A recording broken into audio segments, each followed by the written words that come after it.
जय श्री गणेश। नमस्कार, मैं आचार्य संजय द्विवेदी।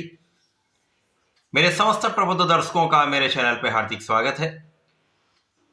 प्रिय दर्शकों, आज मैं दैत्य गुरु शुक्राचार्य के राशि परिवर्तन प्रभाव को लेकर आपके सम्मुख उपस्थित हूं। दैत्य गुरु 13 जनवरी को अपनी राशि का परिवर्तन करने जा रहे हैं तथा अपने परम मित्र शनिदेव की मकर राशि में प्रवेश करने जा रहे हैं।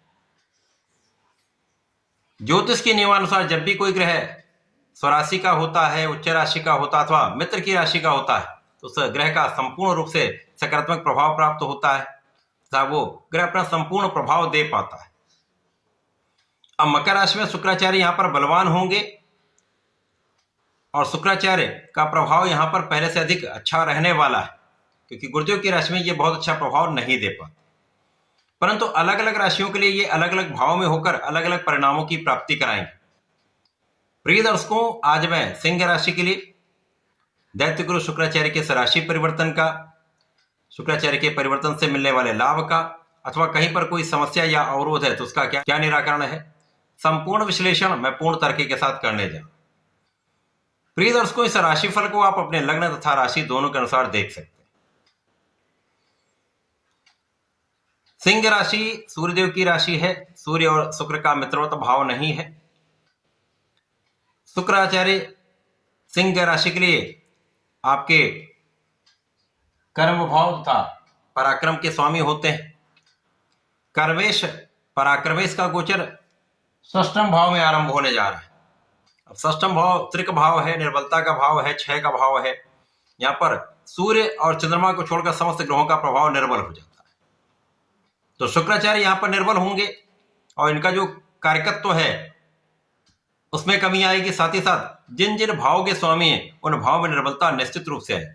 शुक्राचार्य का प्रवेश जब 13 जनवरी को षष्ठम भाव में होगा, जो रोग ऋण शत्रु का भाव है, तो यहां पर इस भाव का प्रभाव बढ़ेगा। प्रिय दर्शकों, इस गोचर काल में सूर्य के साथ भी शुक्र का योग बनेगा।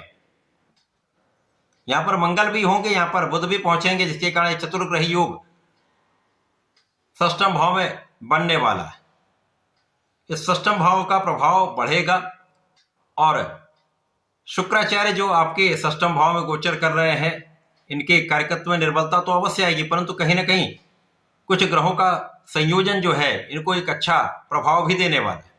तो जो जातक विदेश में रहकर कार्य कर रहे हैं, विदेश से संबंधित होकर किसी नौकरी में है, किसी व्यापार में है, उनमें धन वृद्धि का योग दिख रहा है। आपकी यात्राएं होंगी, व्यापारिक यात्राओं में आपको विशेष रूप से अच्छा लाभ होता दिख रहा है। यद्यपि इस समय में आपके कुछ व्यय बढ़ सकते हैं। कर्म भाव कुछ निर्बल होगा, पराक्रम भी निर्बल होगा, क्योंकि यहां पर कुछ रोग, कुछ शत्रु आपको समस्या कर सकते हैं। यहां पर मौसम के रोग हो सकते हैं अथवा भोग विलास की अधिकता कहीं ना कहीं रोगों का कारण बन सकती है। अतः इस समय में व्यसनों से दूर रहना ही आपके लिए श्रेयस्कर होगा। भोग विलास से बचेंगे तो रोग से बचेंगे। इसी प्रकार से गलत मित्रों का साथ त्याग देंगे तो आप विवाद से बचेंगे।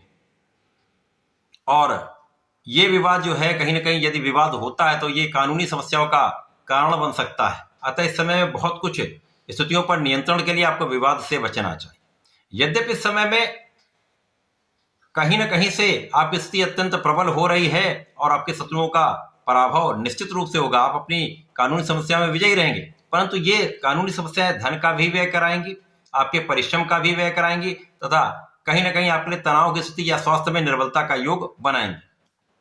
और किसी प्रकार के एडिक्शन में तो उसको त्याग करना आपके लिए अत्यंत अनिवार्य है। इस समय में आपकी रक्षा तो होगी, परंतु कुछ समस्याएं आपको इस शुक्राचार्य के परिवर्तन के पश्चात समस्याएं कर सकती हैं। अनावश्यक धन का व्यय तनाव देगा। काम में उतनी सफलता नहीं मिलेगी। कर्म क्षेत्र से भी आपको उतना अच्छा लाभ नहीं मिल पाएगा, क्योंकि इस समय आप उतने पराक्रमी नहीं होंगे, उतना अच्छा परिश्रम नहीं कर पाएंगे। यहां पर कर्म क्षेत्र में आपकी योग्यता के अनुसार आपको लाभ नहीं मिलने वाला, आपकी क्षमता के अनुसार आपको लाभ नहीं मिलने वाला। लेकिन यहां पर आपको बहुत धैर्य रखने की आवश्यकता होगी। बहुत संयम के साथ आप चलेंगे तो धीमे धीमे इन स्थितियों पर भी नियंत्रण होता जाएगा और समस्याओं का भी निराकरण निश्चित रूप से होगा। इस समय आपके पिता का स्वास्थ्य निर्बल हो सकता है। पिता के स्वास्थ्य का ध्यान रखना अत्यंत आवश्यक है। इस समय भी आपकी आंखों से संबंधित समस्याएं हो सकती हैं। आंखों में विकार के कारण भी आपको कुछ समस्या होगी, यहाँ आपको अपनी आंखों का ध्यान रखना चाहिए। साथ में सर्वाइकल पेन अथवा सिर दर्द की समस्या यहाँ पर हो सकती है। उच्चाधिकारियों से आपको उतना साथ नहीं मिलेगा, सहकर्मियों से भी उतना साथ नहीं मिलेगा। इस समय आपको अपने मनोबल पर, अपने आत्मबल पर, अपने बुद्धि बल पर तथा अपने योग्यता पर विश्वास करके आगे बढ़ना चाहिए। अपने कर्म क्षेत्र में पूर्ण निष्ठा के साथ आपको कार्य करना चाहिए। यदि आप एकाग्र होकर बिना लापरवाही किए अपने कर्म क्षेत्र में लगे रहते हैं तो इन समस्याओं का निराकरण आप कर पाए। तो धीमे धीमे सहयोग भी आपको प्राप्त होने लगेगा, स्थितियां बदलेंगी और आपको लाभ भी पहले से अच्छा प्राप्त होने लगेगा। इस समय में भाई बहनों के साथ भी कुछ मतभेद होते हैं, अच्छे मित्रों के साथ भी आपको नहीं सुहाता है, तो ऐसे में आपको इन स्थितियों से बचना चाहिए। भाई बहनों से बनाकर रखें, अच्छे मित्रों का साथ करें, उनका गाइडेंस लें, उनका साथ करेंगे तो आपको समस्याओं से बचने में कहीं ना कहीं उतनी कठिनाई नहीं होगी। तो इस समय में शुक्राचार्य का परिवर्तन सिंह राशि के लिए बहुत अच्छा परिणाम देने वाला नहीं है।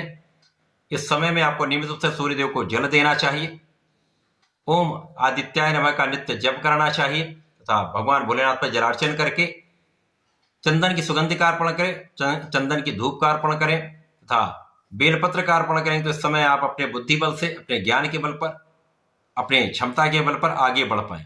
तो ऐसा करके इसका लाभ लें। धन्यवाद, नमस्कार।